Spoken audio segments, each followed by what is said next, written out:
నేను ప్రేమించి పెళ్లి చేసుకున్న అమ్మాయి మరొకరి పక్కన ఉంటే నేను తట్టుకోలేకపోతున్నాను అంటూ ఎమోషనల్ అయితే వచ్చేసిన నాగ చైతన్య. అయితే ఈ సామంతన్ అయితే రీసెంట్గా వేరే ఒక అబ్బాయితో ఫొటోస్ని దిగుతూ షేర్ రావడం జరుగుతుంది. అంతేకాకుండా వీరి ఫొటోస్ని చూసిన నెటిజన్స్ త్వరలో వీరిద్దరూ పెళ్లి చేసుకోబోతున్నారంటూ కామెంట్లు చేయడం, వీడియోస్ రావడం జరుగుతూ ఉంది. అదేవిధంగా శామ్ కూడా ప్రవర్తిస్తూ వచ్చేస్తుంది.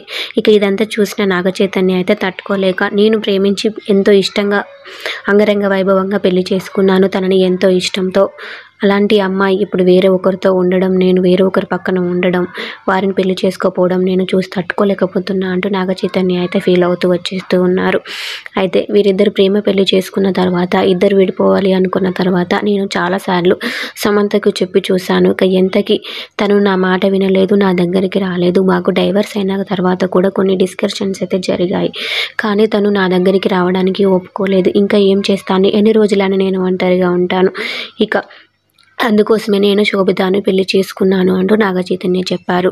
మరి ఇది చూసిన నెటిజన్స్ అయితే, సార్ మీరు ఒంటరిగా ఉండలేక పెళ్లి చేసుకున్నారు, మరి సమంత మాత్రం ఎలాగ ఒంటరిగా ఉంటారు, తను కూడా ఎవరిని ఒకరిని పెళ్లి చేసుకొని సెటిల్ అవ్వాలి కదా అంటూ నెటిజన్స్ అయితే కామెంట్లు చేస్తూ వచ్చేస్తున్నారు.